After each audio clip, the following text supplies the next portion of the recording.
Dear viewers, this video seeks to provide general guidance for pilots on flight control malfunctions. Nothing herein should be taken as a substitute for aircraft-specific guidance provided in the Quick Reference Handbook or relevant manuals. Flight control malfunctions can include a wide variety of problems, ranging from hydraulic failure, control jamming, component failure, or structural damage. Flight manual guidance and QRH provide the best remedies for most of these problems.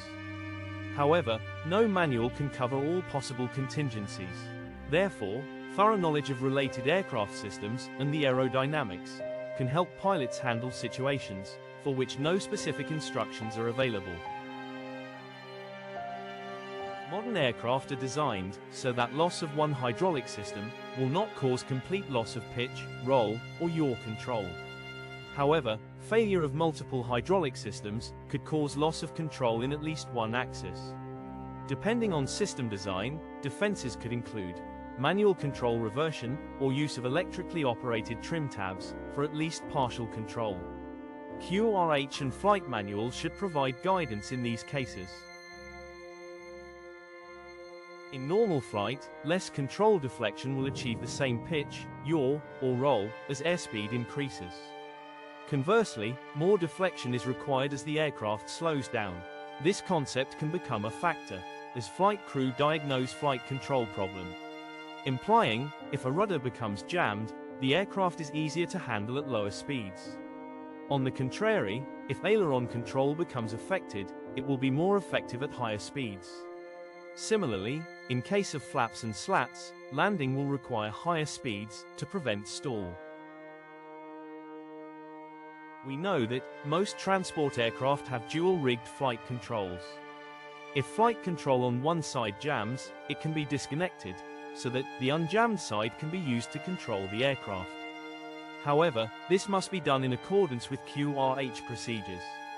Therefore, pilots must familiarize themselves with these procedures, so that they can perform it efficiently, especially if the control jam takes place at low altitude.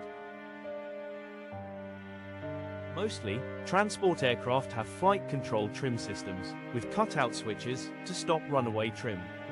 We know that, in rare cases, the automatic cutout can also fail. However, if the automatic cutout fails, pilots follow QRH steps. By pressing the manual trim cutout, then test each trim motor separately, to find the fault. Then, use the working motor to reset trim. Pilots should know this procedure well, especially for low-altitude events. In case of runaway pitch trim, to full nose-up, maintaining control can be difficult to prevent stall. Banking steeply reduces lift and helps to keep the nose down. Once level, flaps can be added, power reduced, and bank gradually decreased. With flaps, the aircraft may slow down enough to counteract the trim and return to level flight. This is one of the recovery techniques, and crews are encouraged to practice it in simulators.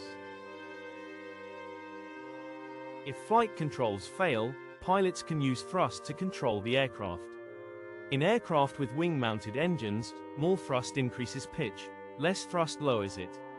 Moreover, asymmetric thrust aids roll and yaw, implying more power on the left engine and less on the right engine will cause roll and yaw to the right.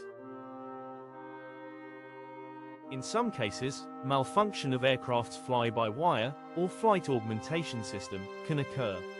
If undesired control responses take place during automated flight or during manual flight, assisted by flight augmentation systems, consider deactivating flight augmentation. In general terms, if a flight control module or flight augmentation computer is suspected of unwanted inputs, turn it off.